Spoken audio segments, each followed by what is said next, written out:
augmentation de salaire, restauration de nos services publics et abrogation de la loi retraite à 64 ans.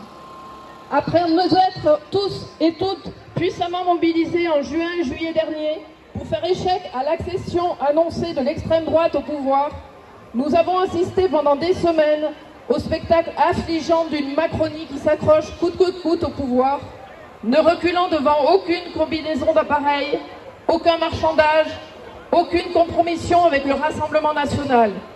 Et cela dans un seul but, faire échec aux mesures de justice sociale que nous ne cessons de réclamer avec force dans la rue et dans les urnes.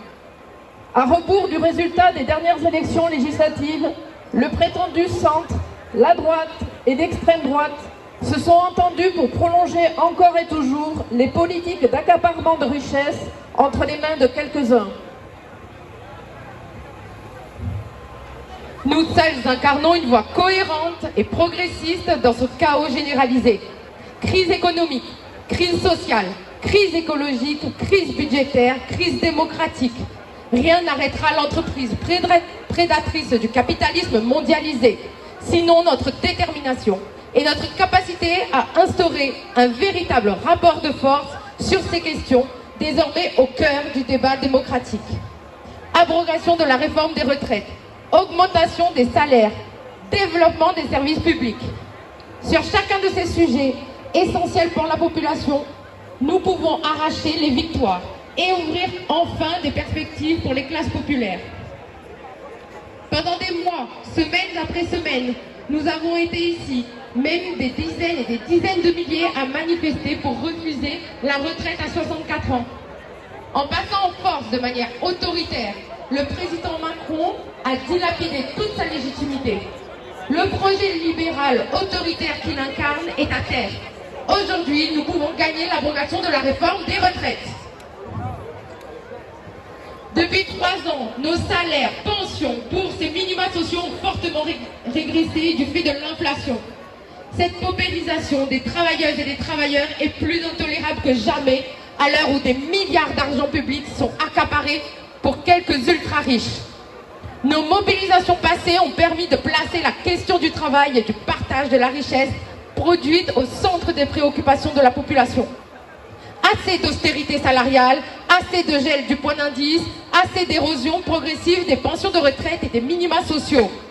Aujourd'hui, il est indispensable que le capital desserre son étau sur les travailleuses et les travailleurs, sur les privés d'emploi, sur la jeunesse et sur les retraités pour que nos revenus augmentent et que notre système de protection sociale puisse continuer à fonctionner pour toutes et tous. Depuis des années, les mobilisations ont permis de mettre en lumière l'état de délabrement de nos services publics. À l'heure où le gouvernement illégitime de Michel Barnier entrevoit une baisse massive des dépenses publiques, c'est-à-dire de nouveaux coûts portés à l'hôpital, à l'école, au secteur du transport ou de l'énergie, nous devons nous placer en capacité d'exiger des moyens financiers et humains pour que nos services publics soient à nouveau en mesure de jouer leur rôle auprès de l'ensemble de la population. Aujourd'hui, 1er octobre, le gouvernement illégitime de Michel Barnier va présenter dans son discours de politique générale devant l'Assemblée nationale ses orientations en matière de budget de l'État et de la sécurité sociale. Nous sommes là pour lui faire comprendre que nous rejetons l'austérité qu'ils veulent nous imposer. Nous ne sommes pas dupes des mesures dilatoires en matière d'immigration qui vont être avancées pour satisfaire la droite et l'extrême droite. Pour répondre aux revendications essentielles des classes populaires et redonner vie à notre État social, une seule option, qu'ils mettent fin aux cadeaux fiscaux pour les plus riches et les grandes entreprises.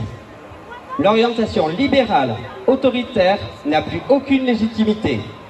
Aujourd'hui, nous devons la faire reculer et ouvrir de nouvelles perspectives pour toutes celles et ceux qui subissent la précarité, pour l'indispensable transition écologique qu'il est urgent de mener pour la défense de notre modèle social et de nos services publics.